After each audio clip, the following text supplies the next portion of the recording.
নমস্কাৰ বন্ধু-বান্ধৱীসকল, পুনৰবাৰ স্বাগতম জনাইছোঁ আমাৰ এই ইউটিউব চেনেলটোলৈ। আজিৰ এই ভিডিঅ'ত আমি নতুনকৈ এটা চাকৰিৰ বিষয়ে আলোচনা কৰিম। আজিৰ এই ভিডিঅ'ত আমি আলোচনা কৰিম যে নতুনকৈ যি মণ্ডলৰ বাবে চাকৰি খোলা দিছে, কিমানটা পদ খালী কৰিছে, লগতে কি কি আপোনালোকৰ অৰ্হতা লাগিব, লাষ্ট ডেট কিমান হ'ব, সেই সকলো কথা আলোচনা কৰিম। তেনেহ'লে পলম নকৰাকৈ আজিৰ এই ভিডিঅ'টো আমি আৰম্ভণি কৰোঁ। বন্ধু-বান্ধৱীসকল, এইখন হ'ল অফিচিয়েল এডভাৰটাইজমেণ্ট।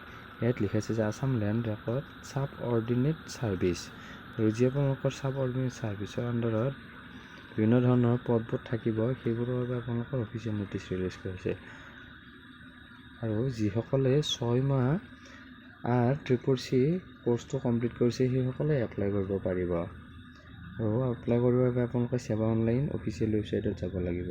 আৰু পষ্টটোৰ নেম হ'ব land records assistant LRA।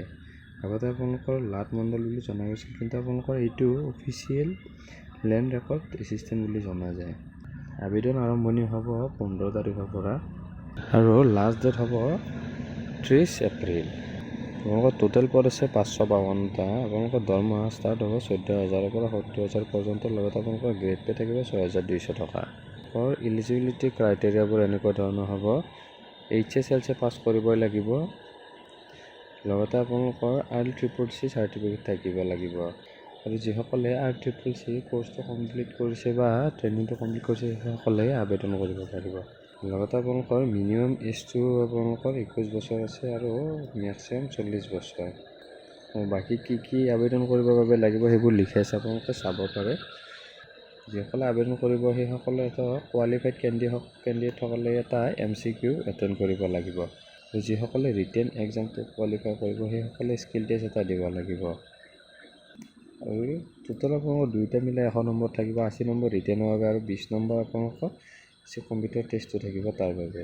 Written টেষ্টত মিনিমাম UR হ'লে আপোনালোকৰ 32% পাবই লাগিব আৰু 8% পাব লাগিব স্কিল টেষ্টত। আন কেটাগৰী হ'লে আপোনালোকৰ মিনিমাম 24% পাব লাগিব আৰু স্কিল টেষ্টত 6 নম্বৰ পাব লাগিব। তেনেহ'লে এইখনেই আছিল অফিচিয়েল এডভাৰটাইজমেণ্ট। ইয়াত যদি আপোনালোকৰ কিবা কনফিউজন থাকে তেনেহ'লে আপোনালোকৰ তলত কমেণ্ট কৰি সুধিব।